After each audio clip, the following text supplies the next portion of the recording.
Hi there, I'm Monica Lindstrom, and this is Legally Speaking on KTAR.FM. I'm very excited because we have a special Legally Speaking for you. I had the opportunity to interview the lead defense attorney, Kirk Nurmi, from the State versus Jody Arias case. You probably remember that case. It was a big deal around these parts, right? Well, the interview was a lengthy interview full of a lot of great information, so we decided to split it up into 5 different segments, and we will be rolling out new segments each day this week. When you were going through this, it had to have been very hard. And I know when you read this book, there's a lot of insight into you and what you had to deal with her personality, how she tried to manipulate you, how you just had to always just kind of take the high road, bite your lip, and just listen because you knew all the time that your job was to save her life. Your job was to put that information out there in front of the jury and let them make the decision. And I think when you talk about principles, I think you're talking about ethics, because there were a lot of people out there throughout this entire time saying he has no ethics, he's so unethical, he's doing the wrong thing, he knows those are lies, why is he letting that information out there, why is he letting her say that? And I know that that really bothered you because it would really bother me. Well, certainly attacking my ethics is kind of funny because when I think ultimately just the opposite was true. I was fulfilling my ethical obligation to my client because you have to do everything you can to save your client's life. But I guess part of what I would say in that regard, too, is that people don't understand is that as a defense attorney, any defense attorney in any case is not the guard, if you will, of the truth. They don't get to determine what the truth is, right? Very good point. And you don't get to say, I don't believe you, so I'm not going to let you put that forward. That's not what the Sixth Amendment allows. Because you're not the judge. Right. And I don't want to bore your audience with case law and things like that, but it gets especially prominent in a capital case because the jury has to give meaningful consideration to mitigating factors. You probably heard that dozens of times throughout the trial. But they have to, and the client is allowed to present those facts. Mm-hmm. And as I describe in the book, I talk about the Sixth Amendment and this idea that unless I can prove it wrong, mm-hmm. she gets to tell her story, and we have to articulate her story. And that's just the reality of it, because if it comes back and there's a claim of ineffective assistance of counsel, there probably will be. It happens in a lot of cases. Mm-hmm. And you say, well, why didn't you litigate this? And one of the things I say in the book is, I didn't believe it isn't an acceptable answer. It's not the way it goes. That was very interesting.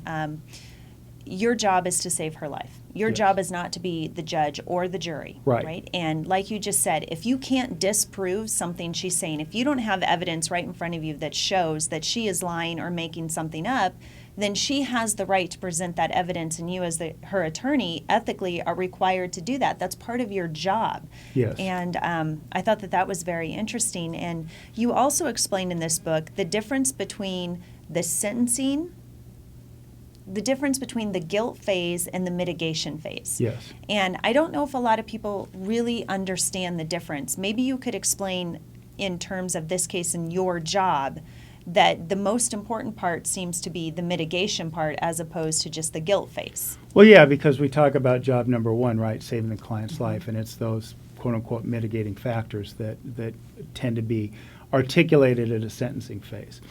It gets a little more complicated in certain cases because we have this idea that the jury is supposed to consider everything they hear from the first day of opening statements Yes. to the end of closing statements in order to make their decision on sentencing. Okay? Right. In some capital cases, that might mean a clear separation between a guilt phase and a sentencing phase. Okay. For example, if someone goes in and robs a store and shoots the store clerk, mm-hmm. their mental health issues wouldn't be an issue. You don't have a relationship with the clerk. That's not a circumstance of the offense. He goes in and he robs 7-Eleven and shoots the clerk. Okay, Right. And so guilt phase, his mental issues, his problem with his parents, and maybe he's brain damaged, whatever it is. None of that is relevant to the determination of guilt, and I think you understand that mm-hmm. if it wasn't a capital case, right?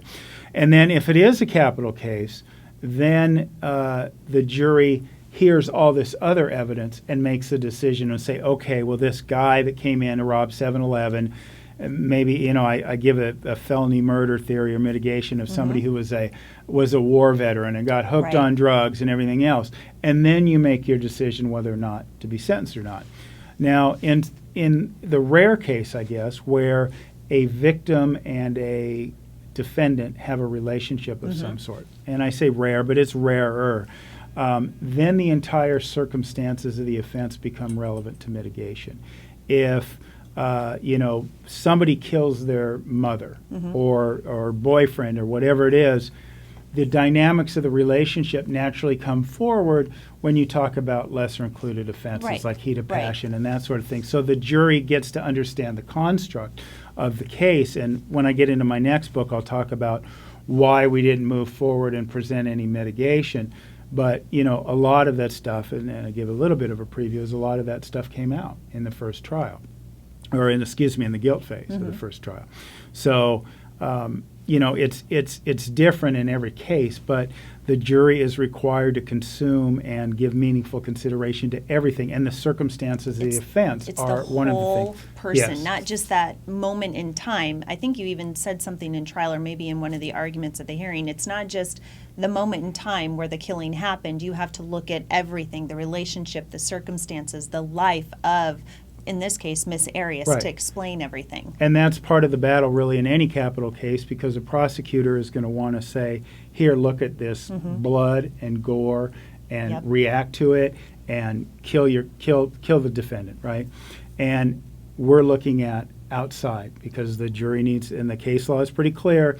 I know I get a lot of people say, who cares where she came from? Who cares this? Who cares that? Maybe it's just against Jody, but it's also true of any case, right? A lot of people wouldn't care. A lot of people wouldn't care, though. They say, well, if you kill, they kill. If you kill, and you those people are eliminated from the jury. Right. But the law is pretty clear, so really there's no issue to be taken with it by anyone, really, in terms of what we did, is that the jury gets to hear this stuff. The jury has to give the whole picture and understand the person. And we talk about it and I talk about it a little bit in the book, it's from conception to the day that person's sentenced. That's right. I mean, you bring that up a couple as times. silly as it might be, if mom was doing crack or whatever when she's pregnant, and that can have effects on brain damage and things like that, regardless of, like I say, whether people like it or not, that's a factor. And the law says that the jury has to consider that when they consider the person. And I like how you really explained that in this book, more than just what happened. You explained